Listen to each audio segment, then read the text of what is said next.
Let me ask you something. Have you ever wondered what makes one city safe and another one that looks almost identical on paper, not so safe?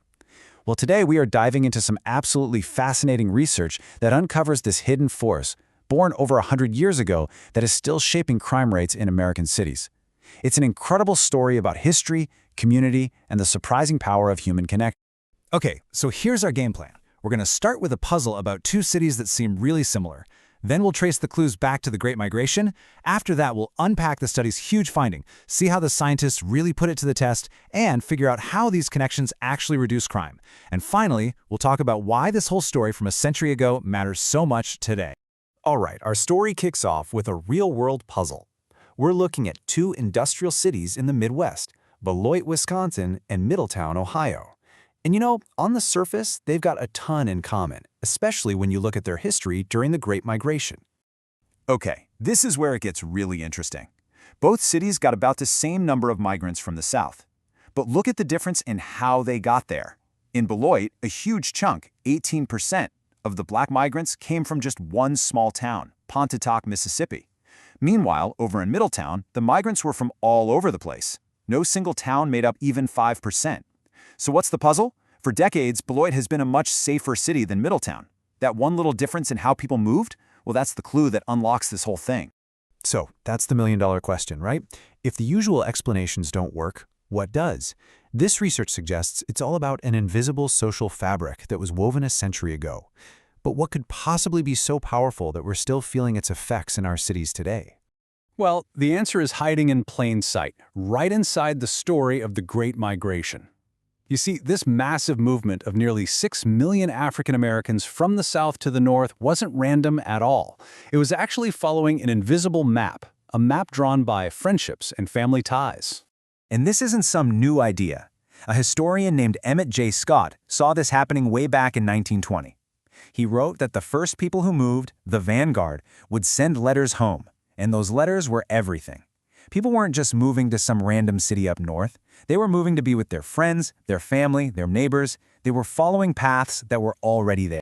And here's a perfect example of how that worked. The entire powerful connection between that small town in Mississippi and Beloit, Wisconsin, basically started with one guy, John McCord. He got a job in Beloit. His manager asked him to go back home and find more workers. He came back with 18 guys from his hometown, and just like that, a migration pipeline was created that would last for years. So this is the exact thing the researchers wanted to measure. They gave it a name, social connectedness. It's basically a score for how concentrated a city's migrant population was.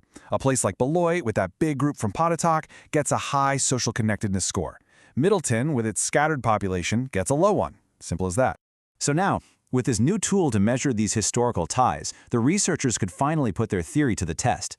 They crunched the numbers, comparing the social connectedness score of hundreds of cities with crime data stretching from the 1970s all the way to 2009. And what they found? Well, it's pretty incredible. The results were just staggering. What they found was that for every significant jump in a city's social connectedness score, the murder rate was 21% lower. I mean, think about that. That's a huge effect. It tells us that these community ties from a century ago have a real, powerful, and lasting impact on safety. And it wasn't just murders. As you can see here, the pattern was strong across the board for other serious crimes too. Cities with higher social connectedness saw robberies and car thefts drop by about 20%. The conclusion was pretty clear. Stronger historical community ties created a safer city even decades later. So let's circle back to our original puzzle with Beloit and Middletown. The study estimates that if Middletown had the same kind of social connectedness as Beloit, its rates for murder, robbery, and car theft could drop by almost 30%. And to put that into perspective, to get that same drop in murders, you need to hire 44% more police officers. That's how powerful this effect is. Okay. At this point, you might be thinking, all right, that's a pretty cool pattern, but how do we know this social connectedness is what's causing the drop in crime? And that's exactly the right question to ask. The researchers went to incredible lengths to make sure this wasn't all just some big historical coincidence. They were extremely thorough. First, they made sure these groups didn't just happen to move to cities that were already safe. Nope. Then they threw dozens of other explanations into the mix. Things like jobs, income, population size, and the connection to lower crime still held up. They even made sure it wasn't just that the people who moved in groups were somehow different. After all that, the conclusion was solid. This is real. Okay, so we've established that these historical connections do in fact reduce crime. But that leads to the next big question. How? I mean, what's the secret ingredient? What is it about this social fabric that makes a city safer generations down the road? So the researchers started digging for that specific pathway, that mechanism, connecting old migration patterns to modern crime. They started by testing all the usual suspects, the most common explanations you hear for why crime goes down. And this is almost as fascinating as the main result. It turns out, this crime-reducing effect isn't explained by the things we normally think of. It's not because these communities had better jobs, or more education, or more homeowners. The answer wasn't about money or demographics. It had to be something else. So what the evidence points to is something less tangible, but way more profound. It seems these tight-knit communities were just better at passing down important values from one generation to the next. We're talking about things like self-control, respect, and just finding better ways to solve problems without resorting to violence. That transfer of social skills seems to be the key, especially for keeping young people out of trouble. And the proof is right here in the data.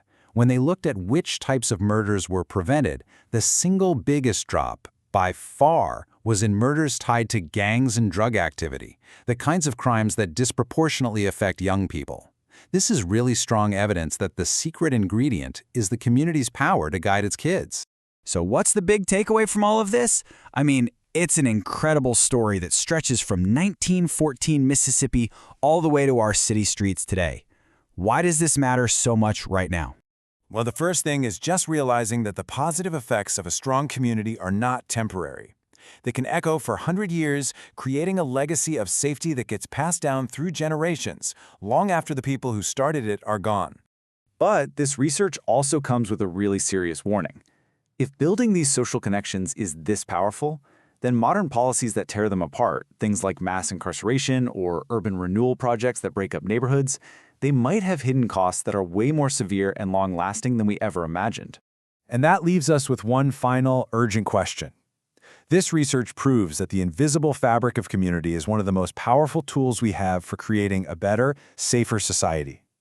So the question we have to ask ourselves is, are our actions today weaving that fabric stronger, or are we pulling it apart at the seams?